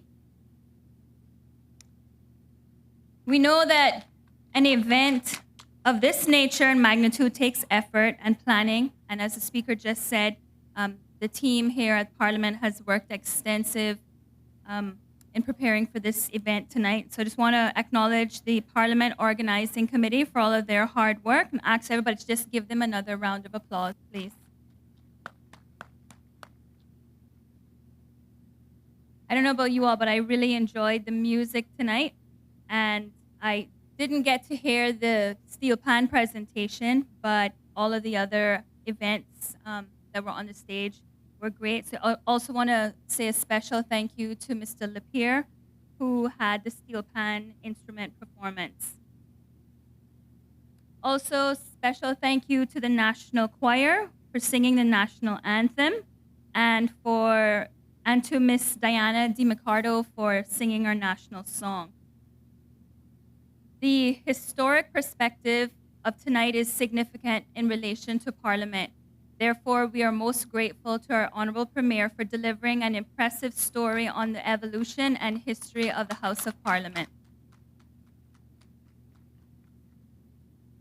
I'd also like to extend a thank you to the unveiling of the plaque by the Honourable Premier, the Honourable Speaker, and the Clerk of Parliament. It certainly was an extreme and great pleasure of mine to be a part and to share in this historic experience. We are also thankful to the Honourable Speaker for the memorial and for revealing the names of honourable members and others who have served in the House and are now deceased. Also want to thank the Honourable Kenneth Bryan for his thoughtful delivery on the recognition of the living past parliamentarians.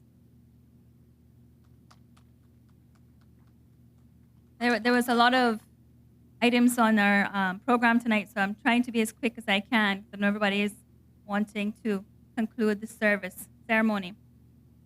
Also want to say a special thank you to the National Choir for their performance, and also to the Joanna Clark Primary School Choir for their song that was done tonight. And the Dream Chasers team, we want to thank them for their dance performance. They were all very energetic. And this one for me is very special because I always get excited when I see any of the children on the stage, but West Bay Primary has a special place in my heart. And the performance that the students did tonight, they also did that for the recent graduation. And I see improvements even, just in a few weeks. And I mean, they're on summer. And so let's give them another round of applause because they did a great job. And to their choir director, Miss Rebecca Jefferson. And then also Miss Alana Warwick-Smith, we want to thank her for reading the heartfelt poem written by Miss Nasaria Saku Collette.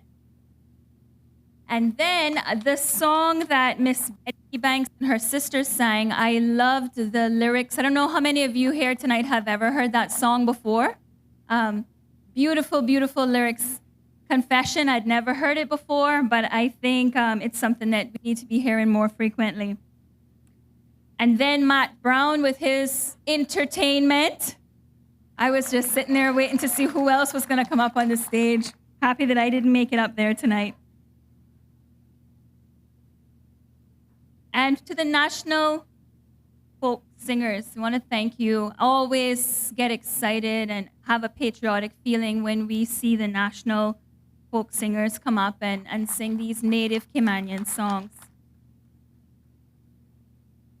And then to Mr. Broad, we want to say a special thank you, sir, for spending your evening tonight capturing the moment and the Parliament building. And it's amazing to see what you can create in such a short period of time. So we thank you for your donation of your time and your masterpiece to the House of Parliament. And then, who am I missing?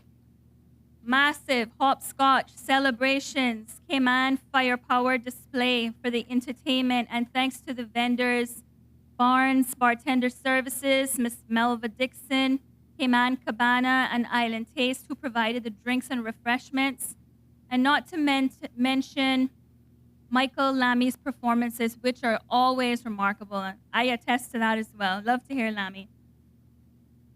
And who else am I missing? We also want to recognize the contributions made by the digital entities, the printed and electronic media or otherwise, which includes Deep Blue Images, Cayman Compass, Cayman Marl Road, Caymanian Times, Radio Cayman, and certainly the critical role of the Department of Communications. And as we had our fireworks services before the service ended, so we just want to again thank the team that put on the fireworks show. That was certainly amazing. And also for all of our future leaders who were brave enough to come up here tonight to assist the Madam of Ceremonies with the countdown. Thank you for your help. And thank you all for coming and being an active participant in this historic 50th anniversary of the Parliament building. I hope you all have an enjoyable evening.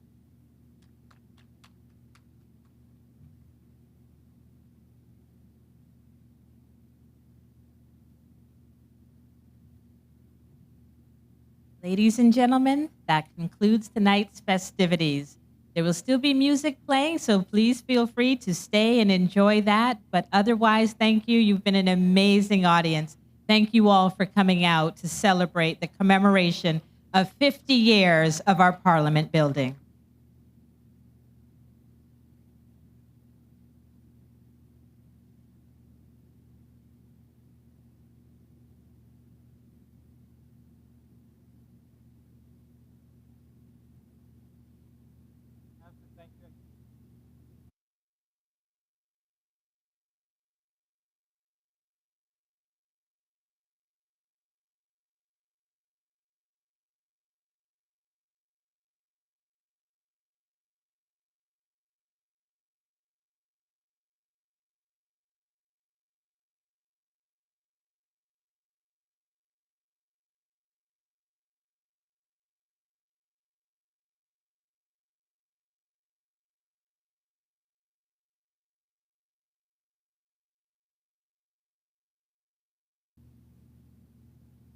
There's a little thing called People Like You, dedicated to all the wonderful people of the Cayman Islands and the world.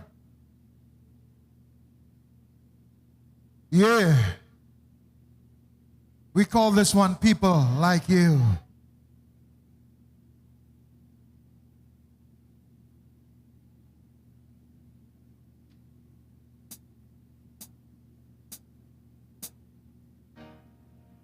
Oh, yeah,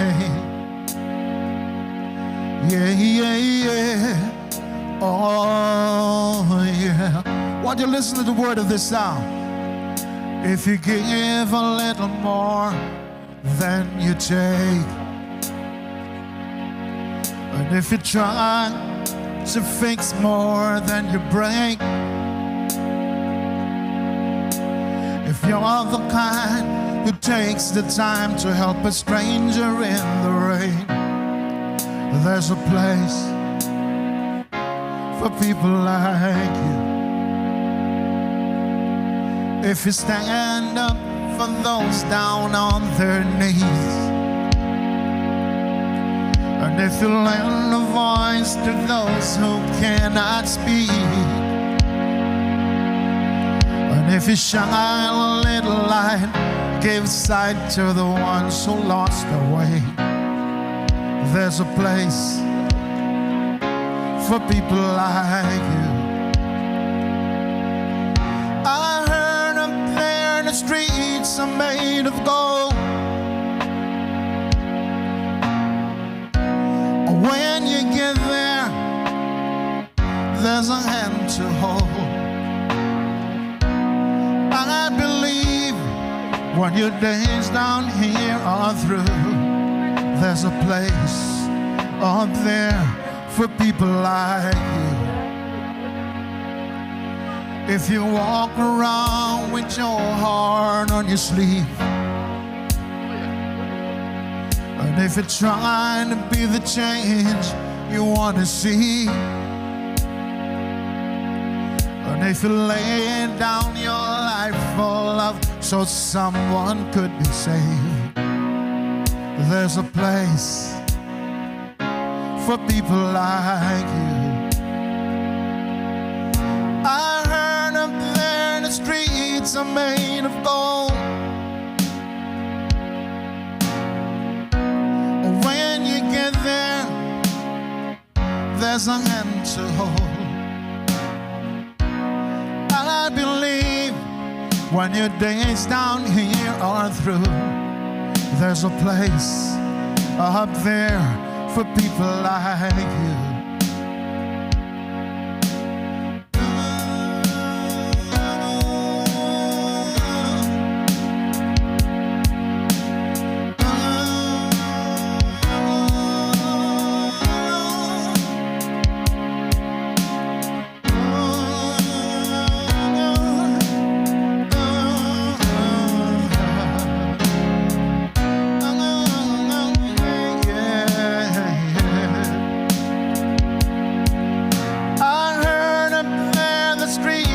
made of gold. When you get there, there's a hand to hold. I believe when your days down here are through here, there's a place out there for people like you. I know you're out there, so keep doing what you do. 'Cause there's a place up there for people like you. Oh, yeah. That song teaches us we need more love, less hate. We're going to pay a tribute to one of our musical icons right now. Late, great Miss Julia Hyde's right here for you.